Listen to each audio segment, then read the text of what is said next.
What's going on, people? Welcome to Throw Down Your Questions, episode 40. I'm your host, Tony Polanco, and tonight I'm joined by Richard Bailey, What's up, people? Charles Singletary. Can't hear you, brother. Sony wins. Flawless victory. I heard that in 2013 as well. And Brett Murdoch. Aloha as always, bitches. All right, we're here. We don't know where Manny is. Chris said he needed a night off, and Brian, we're assuming he's getting lucky tonight. So hopefully that's the case. Through process of deduction, we've decided Brian has a little tart on the side. Yes, he's smattering his muffin or something like that? I forgot the phrase we came up with. Oh man, She's steaming her biscuit. Yeah. Oh, by the way, for you people asking, you will see Brett's pretty face later. He is stuffing his face right now, and you don't want to see that. I'm eating cheeseburger. You need no part of this. Yeah. All right. So yeah, despite the fact that Manny's not here, we do have his answers. So let's get right into it. Very light week. I'm assuming everybody's playing Batman. That's why no one's asking us shit. But it's all good. It gives us more time to get to Batman. All right. First question. Trees go to war. He beat out final stage boss. All right, I want to know why, if Xbox One with its antiquated hardware can emulate 360 games, why can't they release that same emulator on PC? Okay, who wants to field this one? I'll go first because my answer is really short. Go for it. Because of fucking money, son. Why would they? why would they want to do that on PC? And lose out on people having to get their Xbox to play it or buying those physical games or some other service shit. Like, it's just not. It's not smart on their part. That's not smart business. That's the best answer. Yeah, you're right. It's all about money. It's all about money. See what Manny had to say here. Oh, go ahead, Brett. Well, these games are already out on PC, aren't they? Some of them, not all of them. Well, but a good majority. Yeah, a good majority of these games are already out. So basically, they're saying like, why doesn't this company create it so that if I buy a game for one platform, they give me a game on another platform for free? Because that's not how it works, you selfish bastard. I'm sorry, I can't buy a VHS and be like, oh, why did I get a CD with this? Like, because you bought a VHS. For those of you who don't know what VHS was, it was a dominant media format probably before you were born, so don't worry about it. Oh, man. This is what Manny had to say. I'm sure it can, but also the rent enough titles that weren't the creation of enemy. I should have edited this shit beforehand. Okay, think about. Okay, he goes. Think about it. Most third-party games exist on PC and run better, so you are only left with a handful of titles. I don't think it would be worth it to make a PC emulator for a handful of exclusives. I think he misunderstood the question because he wants to know why can't you get 360 games on PC, but that's why, because of fucking money. They probably could do it. No, they absolutely they could. They do. But they don't really, yeah. If they run on the... Do you think Microsoft really has it so that they have two platforms that can't run the same fucking code even though they're built on the same idea? Yeah, come on. You know they could do. Come on. They all run on the same shit. They all run on the same shit. All right, Rich, you got anything to say about this? I believe that you guys summed it up perfectly. Charles had the best statement. All about that money. So no, that will never happen. It is what it is. All right, moving on. Final stage boss. This is a good one. Which game has been more influential in the video game industry between Mario 64, Grand Theft Auto 3, and Call of Duty 4? Now, before we get to our answers, let's break down why each of these games has been influential. Mario 64 is widely regarded as one of the benchmark for third person platforming games. That was the one that kind of did it right. Tomb Raider came out at the same time, but Mario is the one that everybody usually goes to, and everybody kind of bases it off of that. Grand Theft Auto 3, we'll get to that. Basically, open world. Everything's open world now. That game started it all. And then you have Call of Duty 4, which revolutionized multiplayer. Now everything's trying to be like Call of Duty. So that's why each of those games has been influential. Now, out of all those which has been the most influential, I'm going to go with Grand Theft Auto 3 because every game now is huge. It's open world. It's open-ended. It's a giant sandbox. This wasn't part of the question, but I'm going to go with it. Second most influential would probably be Call of Duty because every multiplayer is trying to be like that. And Mario, it definitely was super influential, like in the early stages, not so much now, but a lot of the third worldness, I guess, was based on that game anyway. So maybe you wouldn't have a big open world. Yeah. Oh, what's going on, Bray? Why are you upset? I disagree with that statement. Why is that? Look, just because Mario was... I'm sick of fucking Mario 64 being handed this golden trophy for innovation. It was a janky-ass piece of shit game. When they were trying to take a tired, worn-out concept from their tired, worn-out whore of a mascot and reinvent it. And in some ways, it was successful. But in other ways, it was a fucking travesty. That's why they've gone back to the kind of like top-down, isometric, side view. Like, they try not to have 3D Mario because it just doesn't fucking work all that well. There's a reason we don't have the genre of platformers anymore, for the most part, because it's really, really difficult to make fun. And I have never had a game where I have thrown my controller more and been like, nah, goddamn camera, than Mario 64. Like, if you want to talk about a game that was so badly put together, it was almost broken, that is the one to bring up. Now, I will give it the grain of salt that it was trying to tread new ground, so when you're innovating, rarely do you do it right the first time. Yep. However, that doesn't excuse the fact that it didn't work right. Like, if you made the world's first blender, but it was only strong enough to blend, like, half-mashed-up grapes, you wouldn't say it was a good blender. You'd be like, it was a decent first step, but you're not gonna, like, be like, oh, man, remember the grape masher? Now there was a fucking blender. Like, yeah. the whole concept of, like, people idolizing this game simply because it was the first one, I don't get. And also, I'm sorry, people, somebody would have done a third-person camera eventually. It's not a hard concept to figure out. Yeah, well, dude, as far as I'm concerned, the game that got it right the first time was the first Tomb Raider. You know, that's the one I always cite as the game, but everybody else, since they didn't have, PlayStations or Sega Saturns, they cite Mario 64 because that's what they had. But to me, it's Tomb Raider. That's the one that really laid the groundwork. But Mario came out around the same time, so that's why people, hearken to it. But I'm with you on that one. If you try to play Mario 64 now, if you try to play Mario 64 maybe 3 years after it came out, you'd be like, this shit is fucking janky, man. I'm not disagreeing with you on that part, but I will give it respect where it's due. It's like going back to the whole blender thing. It's like, okay, maybe the thing didn't blend shit well, but it was still the first one, so you got to give it that. Yeah, it's a respectable first step, just not a great game. Agreed. I agree with that. Anyway, Brett, since you're talking, what do you think is the most influential game out of all these? Absolutely Grand Theft Auto for the exact reason that you said. Yeah, Brett, Charles is doing hand magic.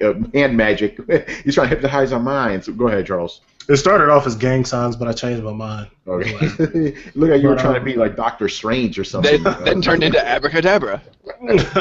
But yeah, my answer is Grand Theft Auto. I don't have like a long, extravagant reason why that is. I think it's pretty evident as far as what we've seen so far with open world games and just them kind of perfecting that formula or trying to perfect that formula. And I don't know, Grand Theft Auto seems like the very easy answer out of all of those as far as influence so far. And Rachel's here. Rachel, say something.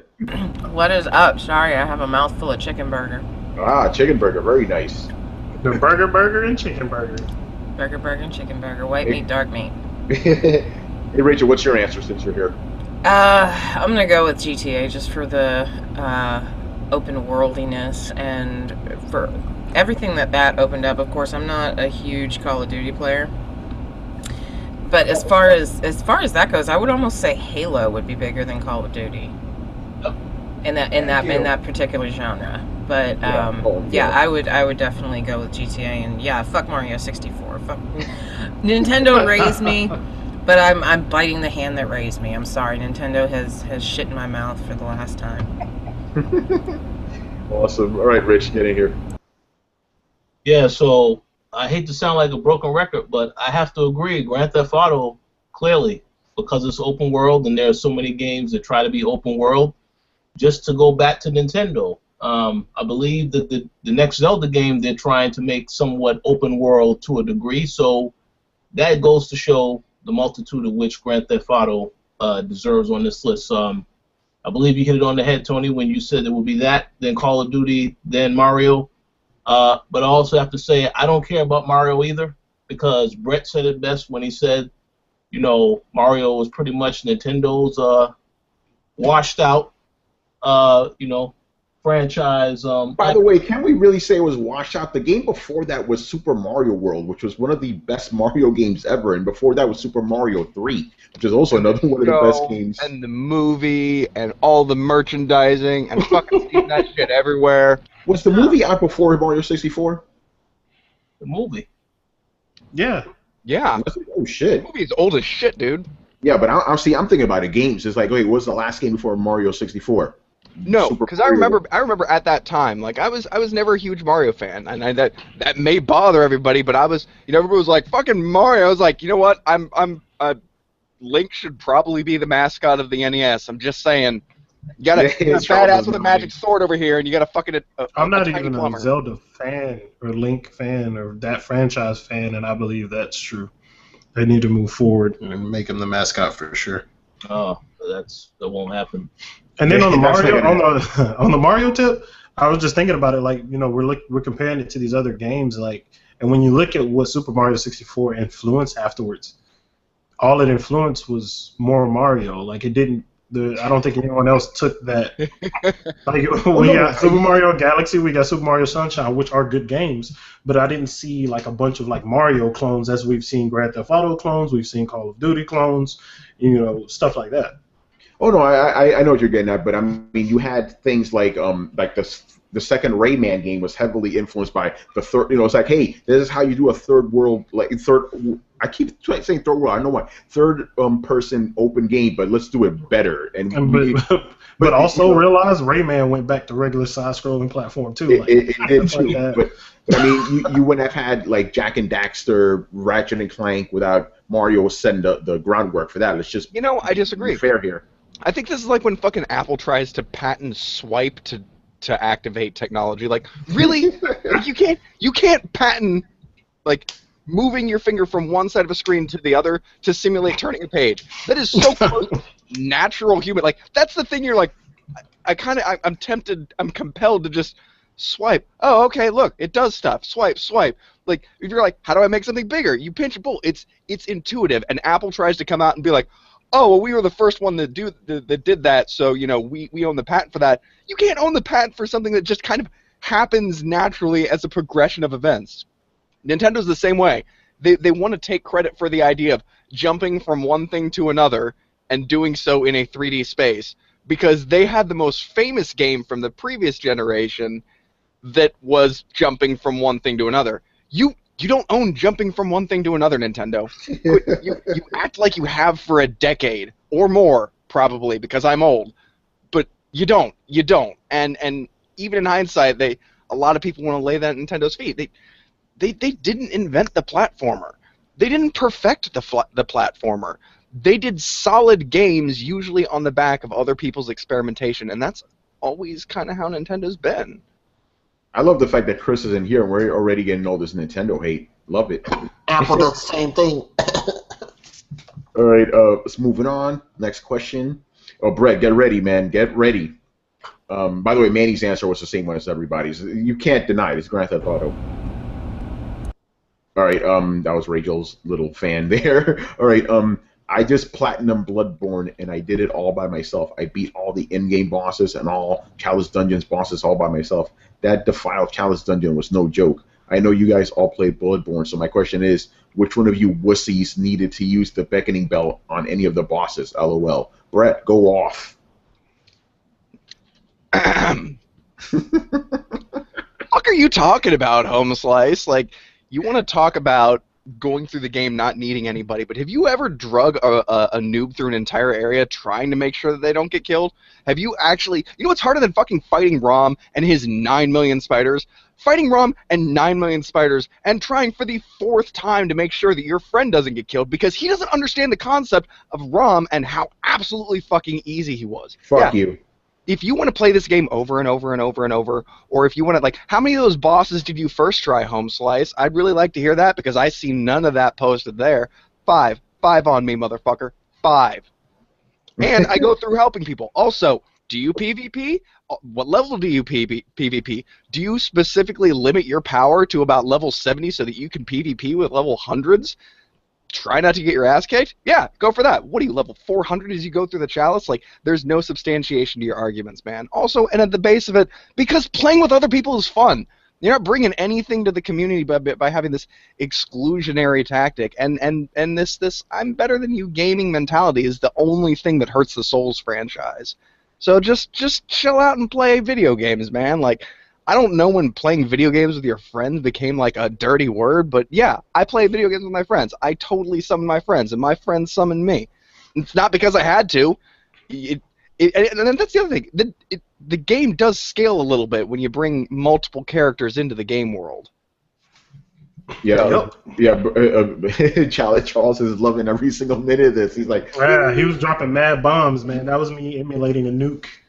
Yeah, Brett, I'm gonna expand on what you said by using words you said to me a while ago, because I was trying to fight some of the bosses, and I was just hitting my head on a wall, and you Cecily told me, like, Tony, this game is meant to be played cooperatively. What is it? The spirit of cooperation. What is it, Brett? Like jolly cooperation? Jolly cooperation. So that's supposedly the spirit of this series. And you said that's what differentiates a Souls player from a Bloodborne player. Bloodborne player is just, I'm going to do this on my own. I don't need to, play with anyone. And Souls players like, everybody, let's get together and go through this because it's a challenge and it's better with your friends. So, I would like to. It's sewn in the narrative. I wish Chris were here for this because I don't know how many of you guys played the previous ones, but I'm talking about Solaire, and everybody knows Solaire, and everybody knows his quest. Like he's the Goku of Dark Souls. All right, Solaire is great, and you fucking praise that motherfucking son.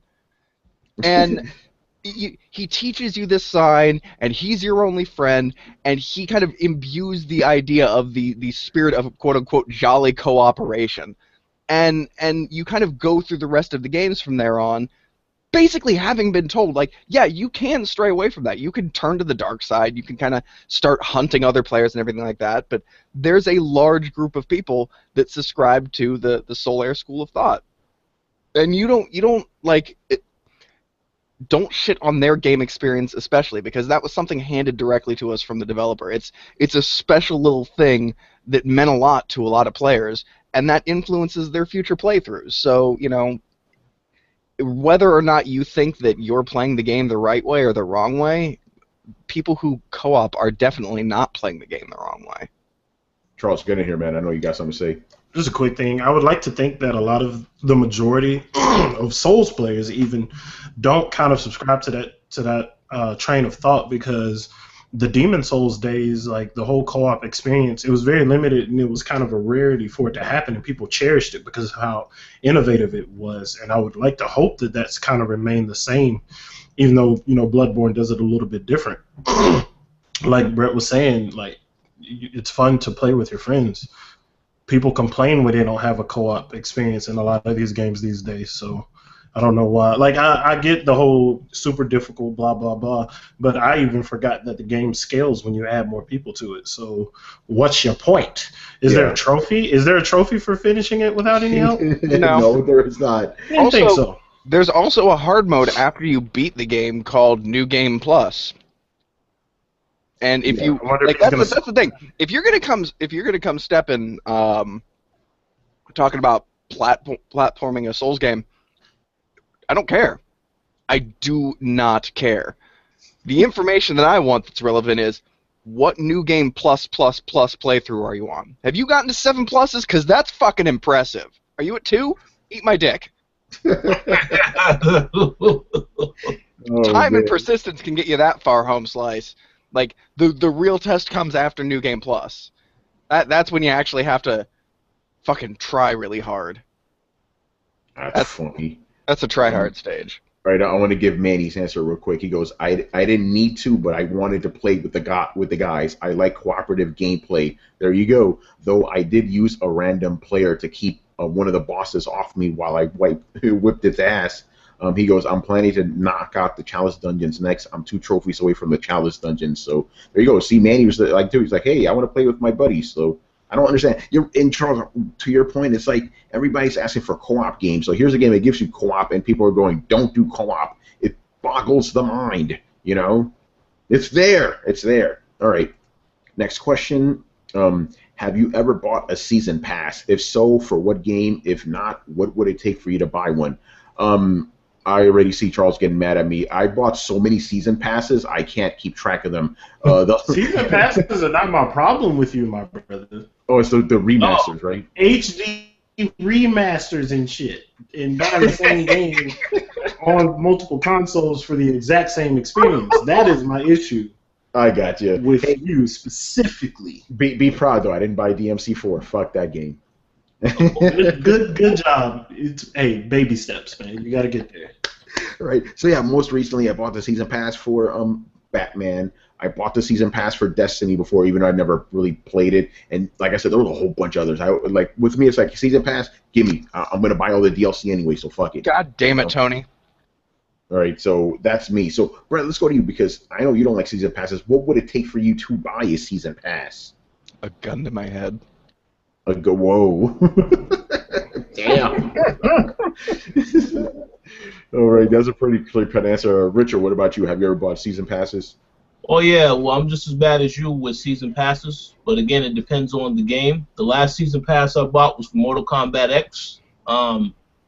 Hey, I still play that game every day, so I think that's money well spent. Yeah. I would have gotten it for Batman, but once I knew that it was coming, and I heard it was $40. I said, you know what? I'm gonna wait for that price to drop, and then I'll pick up the season pass. But yeah, I mean, I buy them. It just depends. It depends on if the game is enjoyable. If it's a game I know I'm going to play a lot of. I knew I was going to play a lot of Mortal Kombat, so I said, yeah, let's just get the season pass. Does the season pass allow you to play with people from other countries? No, it does not, and that is the problem. Thank you for reminding me. Thank you for reminding me of the biggest issue with that game. Unacceptable. Can't play with Gary, man. Can't play with Gary or Carl, even though they keep saying, "Oh yeah, we want to whoop your ass." Well, don't worry. One of these days, perhaps we'll have a match or two. Charles, get in here, man. I got season passes for the Walking Dead Telltale games, Mm-hmm. The Wolf Among Us Telltale game. I got it for Destiny, but technically not really because I wasn't buying the collector's edition for the season pass. It just happened to come with it, so I got it. Whatever. Yeah. Gearbox is always going to get season pass purchases from me because they're one of the few that I feel make it worth it every time. So like, Borderlands 2, anything they come out with in the future. Maybe if Battleborn has one, I'll get a season pass. Whatever. But not all season passes are created equally. I do not feel the Batman one was worth it. I wonder if the Batman one makes your PC version run any better. That's beside the point. What else? Battlefield. It's tough to gauge theirs because it's so much stuff that you get. But I can't warrant paying $100 for a game day one. Like that $40, expansion pass or whatever. That's a bit much. I'll have to wait on that. I'm gonna end up getting, if Destiny does a second season pass for like their next 2 expansions, I'll probably get that because I still play it. I think that's about it. And season passes for those episodic content games, like why would you not buy a season pass for those? Yeah, exactly. Manny says, I bought some for LA Noire and Red Dead Redemption. That's true, I did as well. I pick and choose what I want. Most season passes are filled with schlock. It all depends on the game and what they might offer. But yeah, LA Noire had some good stuff. Red Dead Redemption also had some good stuff as well. Yeah, Dying Light season pass was fucking useless. Oh man. I was so glad I didn't purchase that. And I don't even remember what LA Noire had additionally. It had like 2 extra missions or something like that, like for days. No, thank you. No, thank you. Yeah. The burger has been conquered. Yes. Hello, Brett. What's up, people? How you doing? Even though we know how you're doing, you're full now. Yeah, I'm good now. I had some Culver's burgers. Had me some butter burgers. Oh shit! Look at Charles going crazy. Charles knows what's up. I just had. That's what I just had. Yeah, he had that tonight. So good. Double mushroom and Swiss. I love hearing about these burger places that are nowhere near New York. I'm like, where? What? I didn't have a Culver's in Alabama. Yep, I got cheese curds. I didn't have a Culver's back in Alabama I came here and just tried them out on a whim, and it's been fantastic. Texas, baby. Yeah. All right. We can't answer the last question specifically for Brian, but I know. Well, real quick, I just want to state that I don't agree with DLC or season passes, specifically season passes, and I want to see if anybody can argue me down from this point, mostly because either A, you're paying for content that they haven't really planned or produced yet, or B, you're paying for content that was withheld from the original game. Oh, no, I understand with you on principle. I completely understand, but at the same time, I want that fucking shit, so I'm paying for it. Charles, go ahead. It's not even. Borderlands is always my defense in this situation, Ooh. but I also understand his sentiment.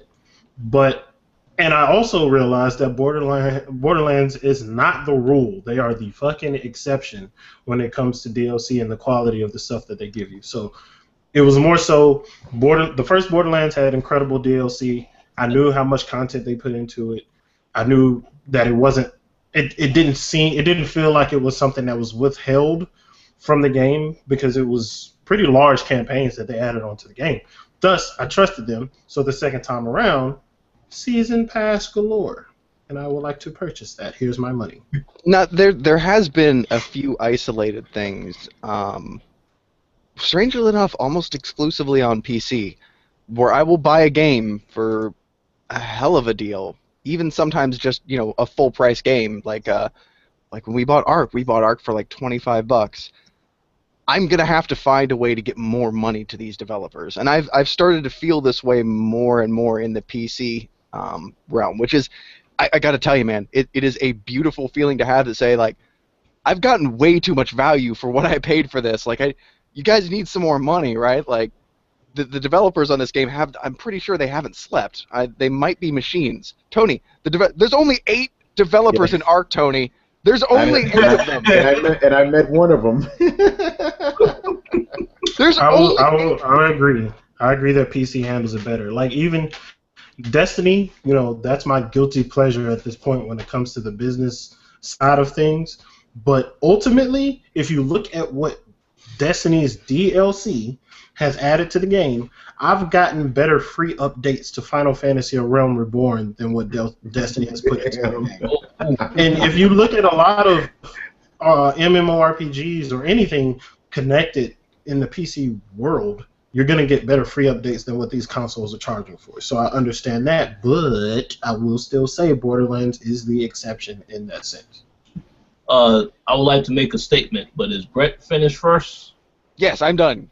Continue. Go ahead. I put away my soapbox. Yeah, finish it off, Rich. What's up? An example of what Brett is talking about. Let me go ahead and talk about a game that I reviewed for the website called Evolve.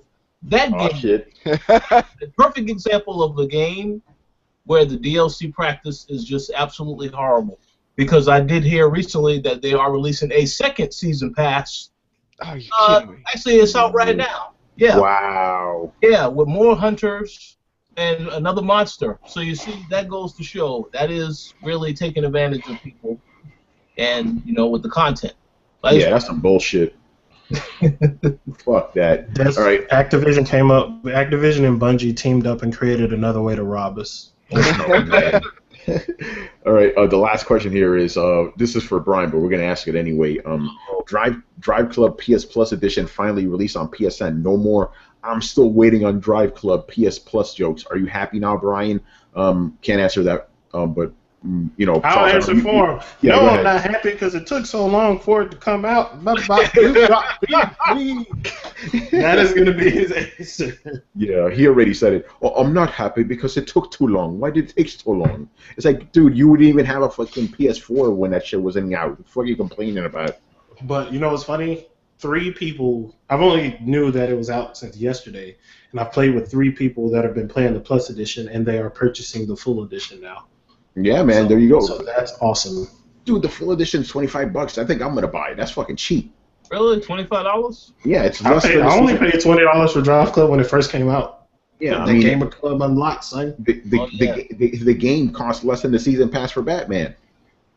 Well, yeah. That's sad. Thanks for putting that into perspective for me. But you'll enjoy that later because you get to play as Batgirl, right? So yep, give me that shit. DriveClub actually is another example of a game that has put out a crap ton of free DLC for their game after the fact. Better be free after all that shit, man. And you know the weird thing? I think DriveClub has a season pass. I'm like, what the hell did the season pass people get? Because I'm getting everything. Damn. Well, maybe the season pass is non-existent and all the content is free now. So yeah. Give me a sec here. Brett was saying something. Yeah, I forget. Uh-oh. That happens sometimes. Getting old, man. Getting old. Yep. All right. Let's move on to Ferngully. All right. Is having a console bundle like Destiny, Call of Duty, Arkham Knight a death wish for companies, considering the fact that NPD doesn't count that as a sale? Before we get to that, he goes. I'm not going to read all this because he wrote a lot, but he goes. I asked this because we've discovered that some individuals can. Oh man, I gotta stop laughing. Continuously pound their chest when mentioning Destiny's sales almost 10 months later, touting as fact as Xbox One sold better than PS4 and the system of choice for Destiny, and in addition, won't shut the fuck up. What really happened in September, and will this be the case with Arkham Knight months later? Evidence and facts provided. Okay, so anyway, so I don't know. I mean, cause he's another jab at others, Inc. Obviously, you know, about the sales and shit. Wait a second. I didn't hear Forza, so that's why I was surprised. But yeah, continue. So yeah, I mean, here's the thing. How, like, okay, maybe they don't get counted by NPD, but sales are still sales, right? So who the fuck cares? Yeah, Really? the only people that care about the NDPs are console fanboys arguing over which system is doing better. Yeah. The rest of the company cares about money. Yeah, let's be honest. It's like, okay, NPD doesn't count the bundle, but Sony's counting the bundle because they're counting with the fucking money, right? So they're still counting that money when they report to the investors and the stock. That's what I'm saying. So it's like, because NPD doesn't count bundles, they don't count digital sales, and then these fanboys, you know, they're like, look how much they sold better on Xbox. So it's like, yeah, but Sony's the one counting the money, or even if it's Xbox, it doesn't fucking matter. Let's just be honest. NPDs are just a good way of creating fanboy wars. I use them to great effect, you know. Here's my question: Why do the fanboy wars always go back to the NDPs and sales? Like, shouldn't the discussion actually be user install base? Yes, but we don't do that. Like, great example. I know a lot of 360s were sold. I also know a lot of 360s basically caught fire and ate themselves. It's like a critical thought problem. How many 360s are left in the wild? Well, apparently a shit ton, but you can't go by sales because every motherfucker that had an Xbox, myself included, had to buy 3 of those fucking things. Exactly. So of course the Xbox 360 sold well because you had to buy them over and over and over again because your shit fucked up, you know? And by the way, let's just be honest, NPDs are full of shit because they only count like American sales, you know? I know they're the only sales that count. According to some people, but no, I'm sorry. Worldwide sales count. Period. Doesn't matter if they're digital or fucking bundle. So it's not it doesn't matter. There's a few British guys. There's some kangaroos, and then there's some Asian people, and then it's just the rest of the world, man. It doesn't matter. It's America. There's not even that many people out there anyway. What is there, like 7? Yeah, and only sales from like big cities count. The other, I mean, Brett, where you live, your sales don't count either. You know, none of that shit counts. Well, yeah, we're not people here. Oh man, Charles, get in here. I know you got something to say. Ferngully, my friend. I'd like to thank you for asking this question. Did the lighting get softer in there? For real, man. You got a haze on him now. Good sir, I would like to say that no, those NPDs do not matter. And to be completely honest, they never really mattered at all. Nope. When we realized that all of them were being profitable at that point, it does not matter. It doesn't matter in any way. I'm pretty much echoing what's already been said.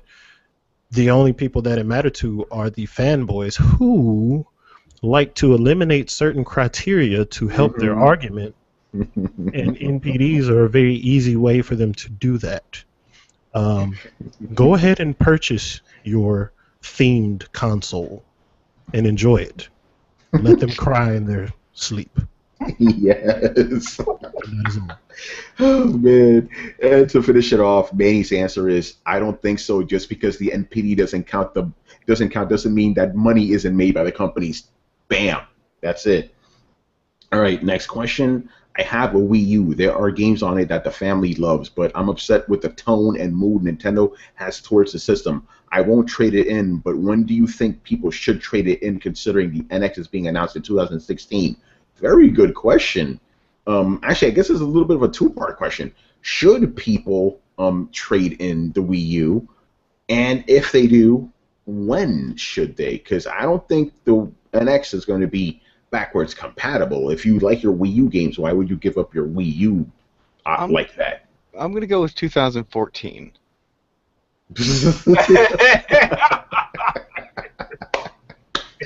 Man. No, but in all reality, like this, another thing I want to bring up, not necessarily right now inside Drive conversation, but like, wow to Nintendo's tone to their fan base. Like, we got a real taste of, I feel like, the honest Nintendo. Like, it feels like, if you know a guy who seems like a pretty good guy, a little bit on edge, and then one day you catch him after a hard day's work, 4 beers deep, just fucking wrecking shit around the house, and you're like, oh, Dave's apparently a really fucked up guy. He's just been masking it this whole time. I'm not sure I'm going to hang out with Dave. It's that's Nintendo. I think Nintendo's kind of showing their true colors, like, to a certain extent. Like, their disdain for their user base hasn't been well hidden, but good God, they threw it out there this year. Yeah, this year was bad for them. It was bad. I still haven't watched the Nintendo Direct yet, so Oh yeah. I don't have that perspective. I have to watch it to kind of understand what people have been saying, because from my perspective, inside of E3 and the World Championship thing, everything was fine, but apparently it wasn't too pretty outside of that. Even Nintendo fans are like, what the fuck is going on? Nintendo fans are saying this. That's a bad thing. Go ahead, Rich. Yeah, let me just say it as someone who did watch the Nintendo Direct, and if anybody is watching this and you actually made it through that Direct, you don't have to be you, I would have to ask you why. Because there was absolutely nothing. Yeah, Star Fox, that was good. But after that... For the 3DS, by the way, for the 3DS. After that, the Direct was over. No Zelda. We knew Zelda wasn't going to be there, but, Nintendo should have at least given some type of update as to what's going on with that game. We didn't get nothing. And then Metroid, a game people have been asking about, when is the next Metroid? Oh, we got a Metroid coming. It's on 3DS. Okay. Well, no. So, again, maybe if I had a kid, I would have a Wii U. But me personally, I have no interest in that system at all. And as far as the audience is concerned, yes, it's a very kid-friendly audience. You remember, every time I say this, we have this discussion. If they made a Zelda game that was like Game of Thrones, mature rated, I would be all over that. But talking about a kiddie game? No, hell no, I ain't messing with that. I would serve myself a fat heaping of crow and buy a Nintendo so fast.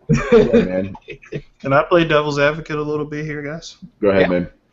Okay, so one thing we cannot deny as far as Nintendo goes is how much they support their mobile platform, how much they support the 3DS. Mm-hmm. Because two of the things you just mentioned, you're getting these two games, but they're on the 3DS. They've never stopped supporting the 3DS, even though they kind of shafted y'all with the power cables and having to get a new 3DS, but you still bought it, so they're still printing money. They're still supporting it and doing really well. Do we, how much do we fault Sony for not supporting the Vita, knowing that it's not their strength? And why don't we treat Nintendo the same when they're not supporting the main console as much, but they are supporting the mobile platform? I'm really glad you asked that, Charles.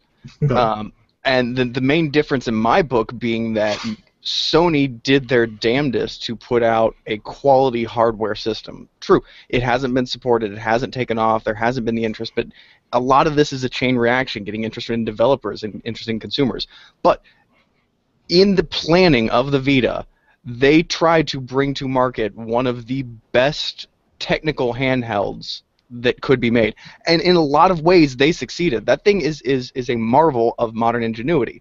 Whereas the Wii U is a gimmick that is barely powerful enough to run any kind of game. In fact, it's not powerful enough to even play with the rest of the consoles. And this is indicative of Nintendo's continual use of the blue ocean theory. And that is that the market space is so big and so wide, why should we compete directly with these other people who could be taking money out of our pockets, who we can go over here and take the money from these other people? And that sounds fine in theory and in the boardroom, but in practice what that means is we no longer are interested in the people who have made us successful to begin with. And I don't find that okay in any medium or with any business. You don't toss your fan base under the bus. You don't do it with comic books, you don't do it with movies, and you sure as hell don't do it with video games. There is a certain amount of loyalty and a shitload of money spent by people. And that loyalty even still exists. It's just covered by a smoldering resentment that you no longer want to play video games with me, Nintendo. I didn't break up with you, you broke up with me. And you then proceeded to not even try. And you claim that you're trying, but you continually proceed to not try. I bought a Vita. I love my Vita. It doesn't have a whole lot of support, but Sony did exactly what they said that they were going to do, and to a certain extent they've done what they could. As a hardware manufacturer, I can play almost every one of my PS4 games on my Vita through a streaming service. Not releasing a whole lot of games for the Vita first-party wise, that's about the best that they can do. And they don't have the first-party strength that Nintendo does. Nobody does. And that's kind of the shame of why we're sad to see Nintendo here in the first place, because they could easily give us what we ask for. And to bring it full circle, they don't, even though they know that's what they're wanting, because they have this disdain for their fan base, and they refuse to see that people want this so that they should provide this. Instead, they're just going to say, they're saying, we know what's best, Papa Nintendo is going to take care of you, you sit there, and we'll decide what kind of programming is appropriate for you. Like, no, I'm a grown-ass man with grown-ass bills and grown-ass money that I'm going to spend buying your fucking system that better be a grown-ass system if I do. Nintendo is by and large, an awesome supporter of the handheld, and that's why they've dominated the market. It might be a losing battle for Sony. That same grown-ass bills and grown-ass money give me grown-ass problems, which means I don't have a whole lot of time to play video games when I'm out and about. I'm working, I'm running errands, I'm taking care of my family. Then I sit down and I have my gaming time that's just for me. And when I do, I don't want to play on a 3-inch screen. So I think to a certain extent the market is a little divided there too. And Nintendo once again said, we're not going to go for the adult crowd's money. We're not going to be competitive in this crowd. We're going to go towards kids. We're going to market towards people who have a lot of free spare time on the bus because they don't fucking drive, or over at a friend's house, or who don't have control over the TV because they're not the primary breadwinner of the house. These are all great ideas, but they all play to a secondary audience. And I think deep down, that's Nintendo's problem, is they refuse to pander to the primary audience, which is me. And if you're refusing to pander to me, no, I'm not going to give you my business. I don't think that's mean or an overreaction. I think that's a grown-ass man's reaction when you say, I don't fucking want your business. End of rant. I almost screamed you should have a podcast before I remembered that we were on one. Yeah, we're on a podcast right now. We're on a podcast right now. Yep, I couldn't have said it better myself. Yep. And I love how Brett is saying all this shit about Nintendo. Wow, Brett, please show the people what you're wearing. I'm telling you, man, it comes from a place of love. Like, dude, yeah, man. I have the mushroom tattooed on my fingers. Come on, like, you can't say that I don't love Nintendo. Yeah. I just don't love, like, Nintendo was the one that got away and spurned me because I didn't have enough childlike wonder. Motherfucker, I've got childlike wonder in spades. Yes, you do.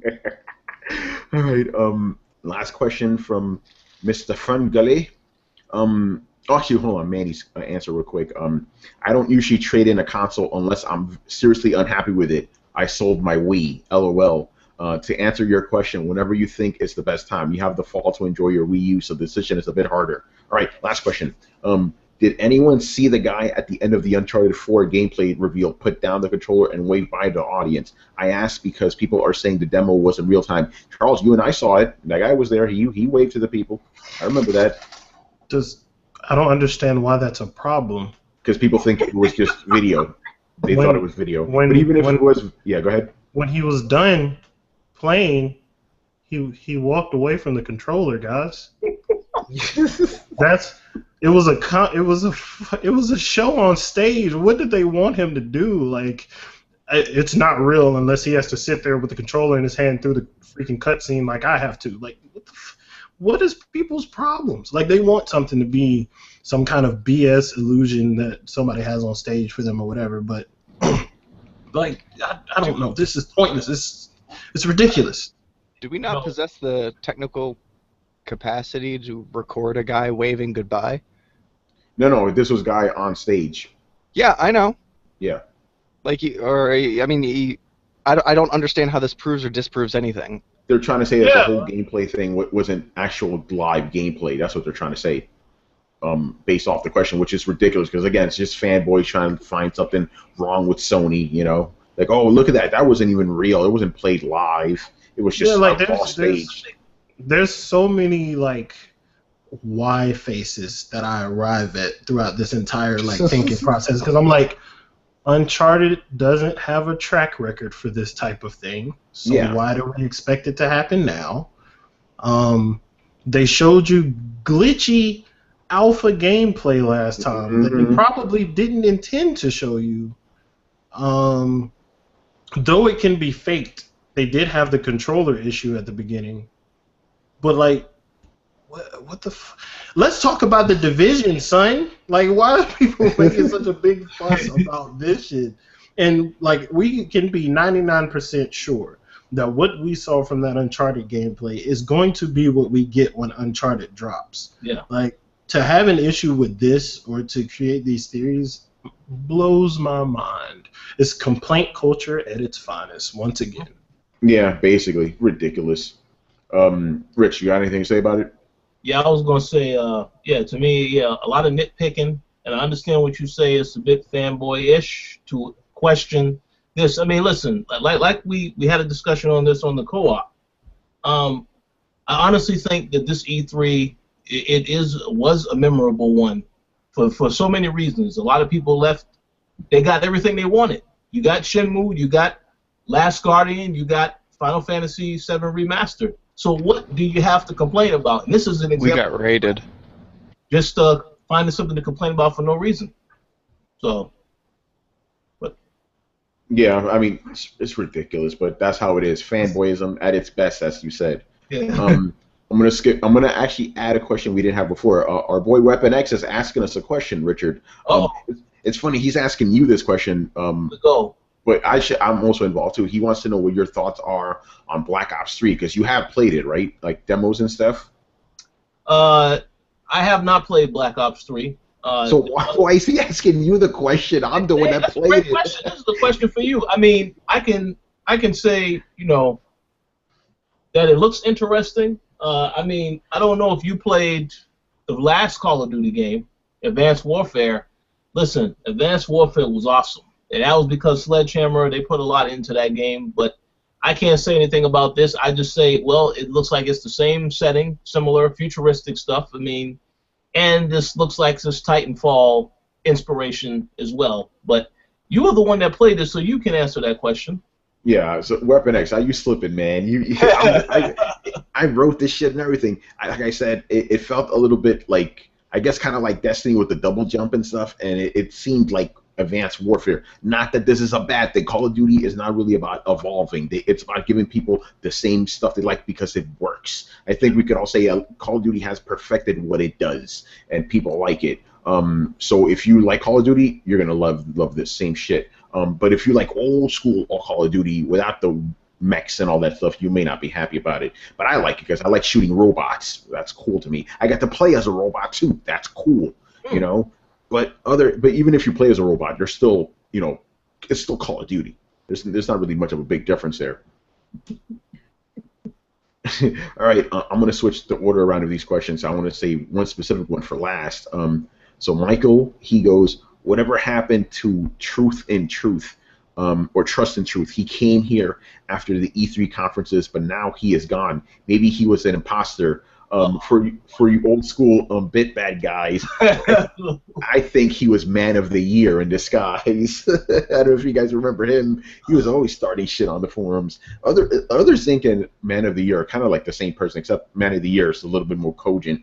But I don't know. I wasn't around in the forums during all this shit, so I don't really know who Trust and Truth is. All I know is some people thought it was Other Zinc, and I said it wasn't him because he was talking about Forza 5 every 5 seconds. So it couldn't have been him. But I don't know. Some of these people, man, they come and go. Don't even worry about it. It's just funny how you guys remember this shit. All right, nothing else to say about that. So let's move on to the final question. Charles, are you ready? Yes, let's do this. Brett is ready. Bring it on. Love this question. Question of the week. I wish I could give you a prize. All right. Having not played any of the Shenmue games before, can someone tell me why there is so much demand for a third game and what made the Shenmue game so great? And Mebs goes on to say, I've seen some brief gameplay of the older game, and without sounding negative, it just being real, I don't understand the hype. Whew, man. I'm going to get in on this, obviously. Yeah, this question is from me as well. I would also like to know. Rachel, go ahead.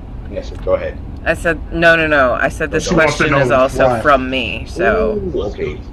Let's... Oh, man. I almost want to go first. Even though I am the host, I could technically just pull that card. Go for it, Tony. All right, Shenmue. Okay, you've heard the phrase ahead of its time. This game is the perfect example of this. So many things were established in this game that are just paramount now. Chief of which is, even though it wasn't a full one, the open world aspect. This was the first game I played where it's like, hey, go wherever you want, do whatever the fuck you want. When I played Grand Theft Auto 3, which we mentioned earlier, I was like, hey, this is a bigger Shenmue. Like, you woke up, you stuck to a schedule, and you kind of did what you wanted, basically. You want to go fuck around in the arcade, you go fuck around in the arcade. You want to go talk to people, talk to people. Talk to people, not just reading shit on the bottom of the screen. That was probably the first game that had full dialogue for everything. There was also progression there with the battle system, which was it was pretty much Virtua Fighter, just implanted in this game. You could practice, get better. The story was really deep. The voice acting was a little bit weird, but those were still the days where voice acting was a little bit iffy, but it brought something new to the table.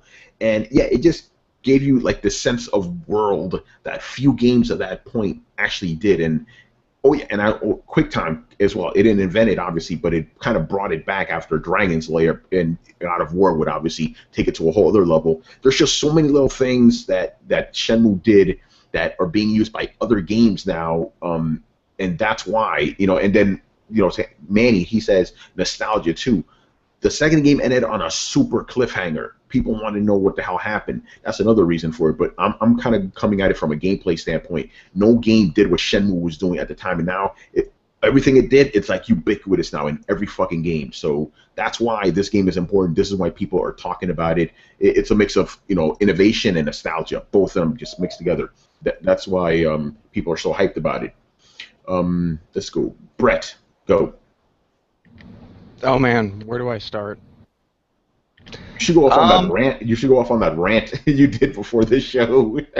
Well, yeah, like what I had said before the show was like every time somebody asks me about this, like I can't explain it because I start to get into it, and I ramp up and I end up in this fervor where I'm just screaming about like Virtua Fighter or Tecmo toys, and I got to pet the kitty, and I have a forklift I have to drive, and I got to get to work, and I'm going to be late, and I'm going to talk to somebody, and if I want to get there on time, I'm going to get off on time so I can talk to people, so I can be like, hey, and they'd be like,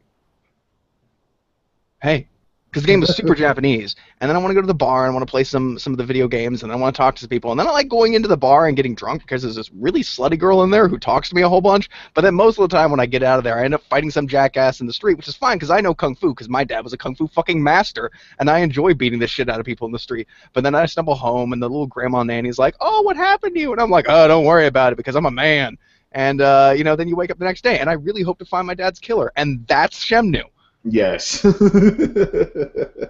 like the clarity I could give to it is there is almost a Zen-like experience because it is a very Japanese game, and it is paced in a way that is subtle and deliberate and kind of boring, but in the right way. Like there's a sort of tedium that goes into it, a sort of monotony, but it ends up playing into the game and making you kind of get these. It builds a relationship with not just the characters around you, but with the area that you're in and with the life that you have. And you kind of learn about. You come in on the tail end of this tragedy, so as he's rebuilding his life, you're kind of building his life, and you end up making a lot of emotional attachments. The same way, and the only way I can explain it is side characters in anime tend to be very.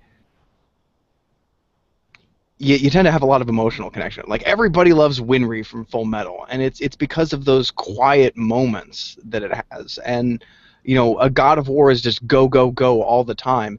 And there's something cool about deciding, what to do with your day. Are you going to progress the story? Are you going to play some arcade games? Are you going to fuck off? You should show up. You need to go to work.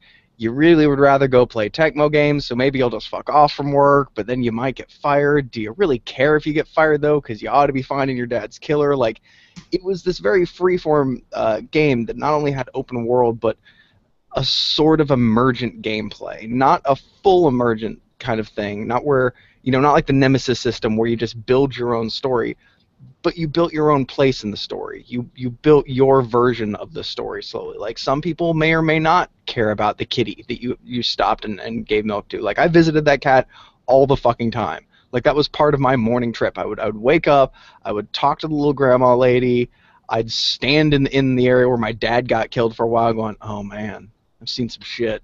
And then I'd walk down, buy myself a little Tecmo toy, grab a soda, and haul boxes. And like it wasn't even a cutscene. Like you went in on a forklift and actually hauled boxes. Like you did it from time to time in the game, and then you got game money. It's kind of the same thing even a lot of survival games do. Like it may sound boring for some people to play Fallout where you have to worry about your food and you have to worry about your water, but for some people it makes a complete narrative where you're like, man, I'd really like to complete with this story, but I'm getting tired. It's getting dark, and I'm so thirsty. I'm going to take shelter in those houses, even though there may be mutants in them. We're going to find out. And that's something that, in a rush to finish a narrative of less immersive games, I feel like you truly miss out on. And I think that the one problem with video games often today is it's just trying to hit a beat, hit a beat, hit a beat, hit a beat, hit a beat. And the best way I can describe it is everybody's been in that multiplayer game where somebody's just rushing to the end of the level and you don't have time to fucking stop and listen to all of the dialogue or notice the small things. You don't have time to stop and look at all the, the people running around, the chickens running through their feet and say what a pretty sunset it is. But this game is built in such a way that you not only notice these things but cherish these things. And so it becomes its own different kind of beast. I guess the best way, it's a poor comparison, but the feeling it gives you, the warm, fuzzy delta brainwave feeling it gives you is kind of akin to that of Animal Crossing. So it has those elements, and then it has elements of like LA Noire, and then it has elements of open world gameplay, and then it almost has elements of The Sims. So it's definitely not an adrenaline game. It's a soothing game. It's a game that's good for your soul. Yeah, until you play Virtua Fighter, where you play Shenmue 2 and you're eventually going up this tower beating the shit out of dudes on every level, Yeah, no, I love that. I love the fact that was just in there, like okay, so you done drinking your soda and talking to people on the street because it's time to fucking kick some ass now, and you're like, let's do this. Dude, oh, by the way, thank you for teaching me about Shaolin City. I didn't know about. There was an actual city in China that existed. It was just a huge slum full of crime, and they put you in the middle of it, and you had to beat the shit out of people. And I love fighting. Like, hey, that guy's like Wolf. That guy's like Akira. That guy's like Jackie, because they all played like Virtua Fighter characters. Obviously, a Yu Suzuki game. And Brett, I want to go on what you said. See, you know a game is special when you're waiting for the bus and you're like excited to wait for the bus in the game. It's like, holy shit, I've never done this before. I've never waited for a bus and it's gonna come on time. I need to get to the bus or I'm gonna be late. It's gonna be crazy. Like little things like that, man. You're playing I'm going to miss the bus simulator and you're having fun.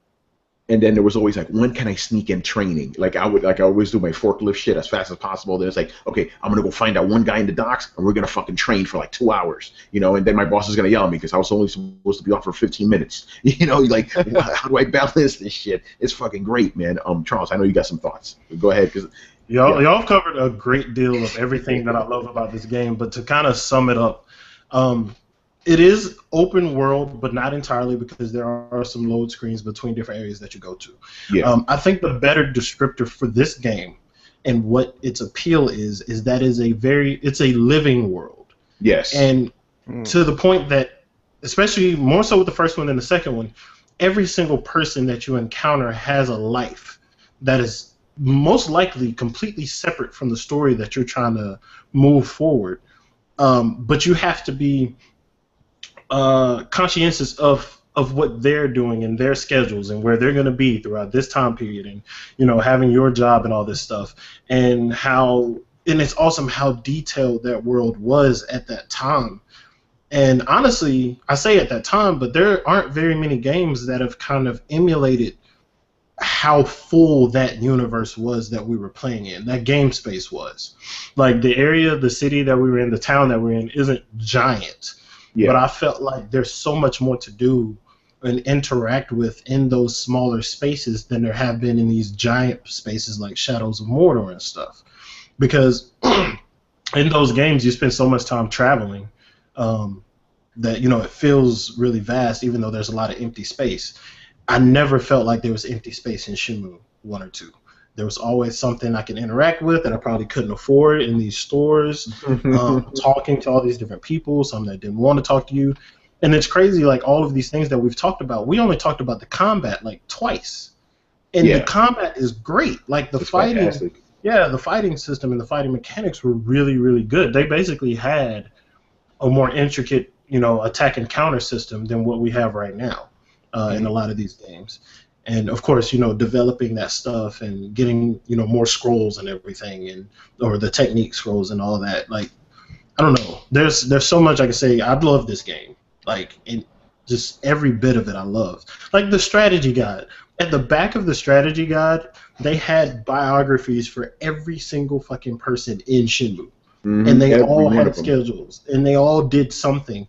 And would be like, there's one that would be at an arcade at this time of day, or this one lady that worked at, I think, the flower shop that you'd have to take note of because you have to go and get some stuff from her. Like, it was crazy how interactive and intricate this world was. It was awesome. That's all I have to say. That was the first time. That was the first time you saw shit like that. I'm like, wait, I could actually follow this person and see him leading an entire life. Never seen shit like that before. Never. Okay, not only that, but on top of that, like, it wasn't even like L.A. Noire where you just, when you heard something, your character kind of remembered it. You would have to actively pay attention. You'd be talking to an old lady, and she would mention how, you know, and you talk to her in the middle of the conversation, she'd lift up and brush her hair back if you said a certain thing, and you'd notice a bruise, and you'd be like, where'd you get the bruise? And she'd tell you about, like, oh, well, coming down the stairs last week, there was some guy who almost hit me on a bike, and I yelled after him.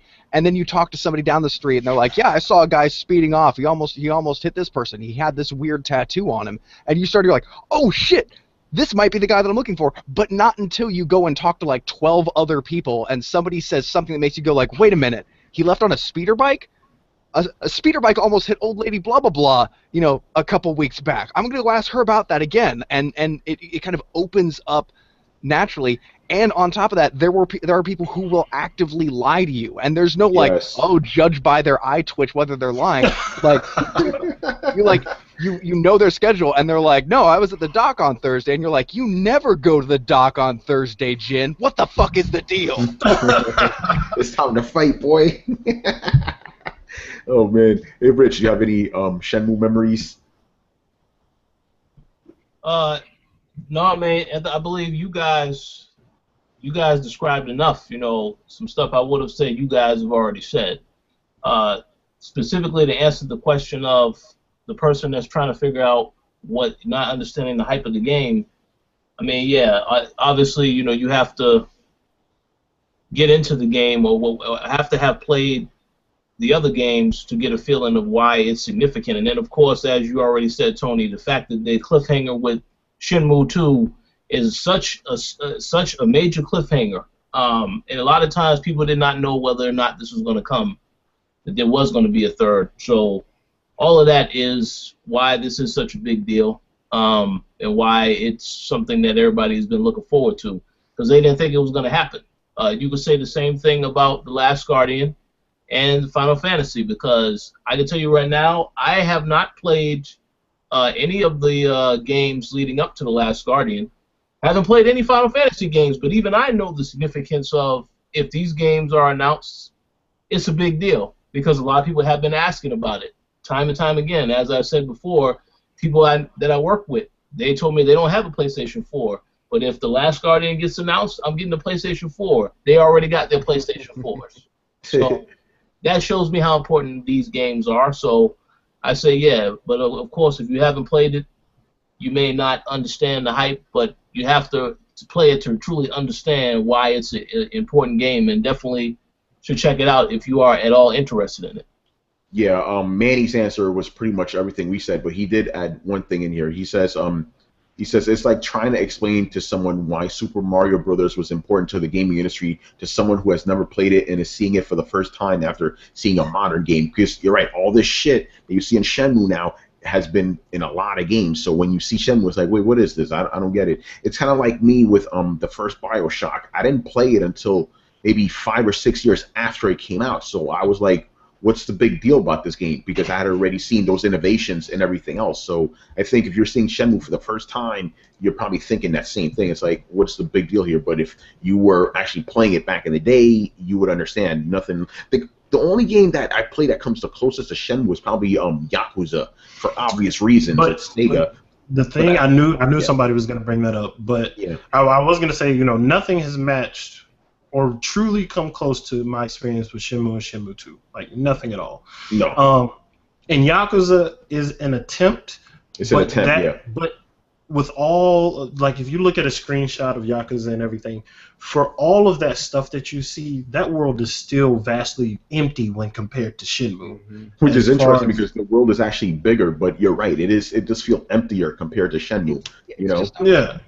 The thing with Yakuza, I think they got it about maybe 30 to 40% right, and that's still maybe giving it too much, because it has the whole aspect of, hey, let me go into an arcade and play whatever I want. People have schedules. Japan obviously, but it's also like Brett, like you said, it's a faster type of game. It's more immediate, and then there's also that's how everyone talks. So they don't have that down, which is interesting. It's a modern game with like all these fucking type shit instead of just actual dialogue. But yeah. Yakuza comes close, but it still doesn't get to that Shenmue-ness at all, Shenmue is one of the few games that it's rich enough that you're like, I don't want to rush because I might miss something. Because the 7th time you run down a path, you may notice a disturbed pedal, stop, and be like, what is this?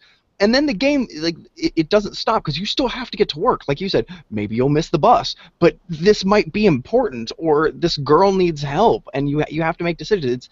It's all the beauty of a Heavy Rain decision, but not having the control taken away from you. And I would argue that if you can stand aged graphics, that the game still has a whole lot to offer. It's one of those games where, graphic-wise, yeah, it's going to be a step back. So I don't know. Put it on your Vita or something like that, so you don't notice so much. But I find that ironic, because remember when it first came out, that was like the most technologically, graphically impressive game of its age. It's honestly still not bad. It's just for some of the younger crowd who haven't really gone through the terrors of the polygon era, they're gonna be like, this looks a little weird. It's like, yeah, it's gonna look a little weird, but there's still so much.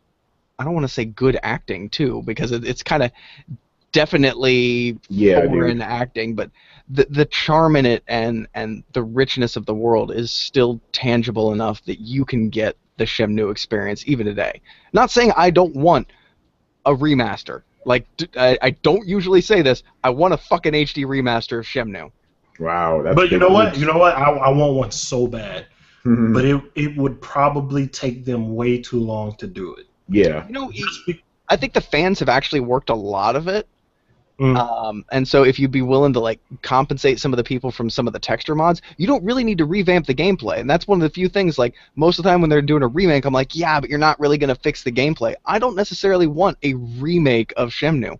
I would just like it polished up a little bit and given back to me exactly as it was, because the gameplay aspect of it was perfect as far as I'm concerned. Yeah, it still holds up, I think. I agree with that. All right, I think yeah, go ahead, Charles. Oh, I'm just so excited about Shenmue again. And another thing that we haven't even mentioned, the music for that game was fucking incredible. Oh, man, yes. Man, like you said, there's so many little things. Did you by the way, you know how the game had like a dynamic weather system? What I did was, because remember the game was set in 1989, I set it to the actual weather of that time. It was awesome. I did the same thing. Oh, I did too. Yeah, that was an awesome thing. I was like, way before its time. Yeah, way before. I was like, wait a minute, I could set the weather to the real weather? Bam, I'm doing that. I don't know how many times I played the game so many times. Shenmue is the shit. And you know what's crazy? Like, it was not even crazy, but my only concern, and I'll have to get over it, is that we may not be able to get that level of Shenmue now, especially with how it's been crowdfunded so far. Oh yeah. It's the crowdfunding is only to show investors, like they're being matched by investors behind the curtain. Yeah. Well, I mean, but the stretch goals though, because the stretch goals probably take into account the matching of those guys. Mm-hmm. So there's a lot of things that they've added in the stretch goals now. Like they just added another one like a couple days ago at the $11 million mark, where it's all these things about making the city larger and having more things, or the bases, and technique scrolls and stuff. So my hope is that they had it planned out enough to work, because we don't need Shenmue. And that's one thing a lot of people that are going to jump on the bandwagon aren't going to understand. We don't need Shenmue to be fucking GTA huge. No, we don't. That's not the appeal of this game whatsoever. If they give me 2 villages with the density of the original 2 games, I'll be happy. I agree. That's all I need. Yeah, we don't need a huge ass Shenmue. We just need it to be like it was before. Remember, you essentially only had 2 or 3 giant areas. You know, they were just very dense. I feel confident that that's going to happen, though, and maybe this is just me hoping, but it seems like because the first one cost so much, that the developer or the creator really had the mindset of, like, the more money you want to give me, the more rich and detailed I'll make this environment. And they seem to be kind of taking the same approach, like, we can make this game, you give us more money, we'll add more shops, we'll add more mini games. And I'd like to see the fact that, like, they were saying they were going to add baubles, they were going to add arcade games, they were going to add, you know, all of these little things that to 90% of the people who haven't played Shenmue, they would look at it and be like, what is this ridiculous extra bullshit? But to the people that have played it, like, I was like, I get to buy things out of vending machines again. Fuck yeah. Yeah, that is true. I didn't think about that, because they definitely don't have that perspective. And another thing that I have to acknowledge is that Shenmue 3 is based on Unreal. Shenmue 1 and 2 were built from the ground up on their own engine. Yeah, so that'll be super helpful. Is it based on Unreal 4? Yes. Oh, that engine is gorgeous too. Yes, it is. Yes, it is. So, and see, that gives me hope, because, you know, I've been talking about Arc lately, and I will not stop. That game is gorgeous. Made in 8 months by 8 people. So that's ridiculous. Insane. Yeah, given what I've seen people able to do, and maybe now I'm just holding everyone else to a high watermark. I was like, these fucking prodigies can do it. Get your ass in gear. But then the No Man's Sky guys look at you like, all right, man, we got you covered, man. We did that shit. Like I've seen people doing amazing things with not that much money and not that big a team. So if you give somebody like the people who made Shenmue, you know, the money and the resources, and they're not trying to build a brand new engine anymore, I think that we have a possibility that they could get something great with, you know, even a fairly limited amount of money. Yeah, man. I'm just happy Shenmue's coming back, man. That's so if it's half as good as the first one, I will be fucking ecstatic. Yep. Yeah, I hope we answer the question. Go ahead, Rich. Quick question. So, how much do you guys think that this campaign is going to make by the time it's over? The Kickstarter by itself. You're always going to have that last-minute rush of people. Yeah. that get those notifications 2 days before it shuts down. I think it's almost at 4 million right now. Let me go ahead and pull it up. Yep. Give me just a second. All right, 4 million. I expected it to be at 5 million by now. But that's still a lot. I mean, 4 million. That's how much Bloodstain made. You know, and that was considered the highest grossing Kickstarter game of all time. So this is on its way to beat it. You know. Yeah, it's at 3.7 right now. I would say 5 million is what it's gonna get. Yeah, I know. I think I said 10 million on the React, but you know, just to bring it back a little bit, I'm gonna go with between 5 and 6. That's gonna be its final one, 5 and 6 million. I mean, I don't know if anybody else wants to take a stab at it, but hopefully that obviously that's not gonna be the entire budget. They're gonna be funded more, and I know Sony's gonna be funding the advertising and stuff, so you don't need to worry about that shit. Gonna be pretty cool, man. I hope they don't fuck it up. I'll just leave it at that. I do have a question after Rich. Go ahead. Oh no, I was done. Oh, okay. So, you know, with all of this stuff being said, Rachel, was there anything that was said that made you even vaguely interested in the title itself? As a person that hasn't played, because I feel like, you know, Final Fantasy VII, people say the Final Fantasy thing is niche and Last Guardian is niche. I feel like Shenmue is much more niche than the other two. Agreed. Especially considering how long it's been and how the reception was in the U.S. when they first came out in the first place. So I'm curious if anything we said garnered interest, basically. Yeah. As I've told Brett, the Japanese RPG type stuff has never. I mean, as much. As interested as I am in anime, and I'm not all that weeaboo, like a lot of people are, but I would watch it. I don't know that I would play it, but I would watch Brett play it and actually be interested. But I probably wouldn't play it myself or pick it up myself. No. Gotcha. Just because it's never been really my thing. So it's not against Shenmue itself, more just Yeah, but remember, it's not a Japanese RPG. It's not turn-based or anything like that. Right. If it's done well and the mechanics are cool, I might play it. But like I said, I'd watch it first. Or if I didn't have Brett around, I'd definitely watch some Let's Plays. I'd sit her down and I'd put it in her hand, and she would absolutely love it because it is 110% her type of game. Really? Yeah. Yeah. Do what you want. You want to just fuck around, you know, collect fucking bobble dolls and play arcade games. As somebody who plays The Sims, you would love this game because, for those who don't know, Rachel is highly proficient in fucking off at video games. I don't mean fucking off and playing video games. I mean playing video games and fucking off collecting rocks and picking berries. Like any MMO that you've ever been, like, man, I'll be fighting a dinosaur or a dragon or a troll or something like that. I'll look up, she's cresting over a hill picking wildflowers, and then boom, she's gone and lost for like 45 minutes. So, like, she gets caught up in the nuances and all the little nuts and the bolts of games very easily. So I think the difficult thing is accurately depicting what kind of game this is. Because, you know, when I talk about the Japanese influences, they're very... I'm talking about more storytelling influences. There's these very quiet, calm moments punctuated by intense action, as opposed to just action. But no, I'm firmly convinced that it would be very high on her list, which is interesting because I don't know what to actually tell her other than putting her in front of her to actually get her interested in it. Yeah, I'm kind of a hard sell on the Japanesey games. Yeah, because Shenmue, you know, for all, like Razor was, it was a very Japanesey game because it took place in Japan with Japanese characters for obvious reasons. But you know, to me, like I said, we all said before, this game just created so many things that you see in so many games now, and that's why everyone's hyped for it. Should be hopefully great. Like I said, I hope they don't fuck it up.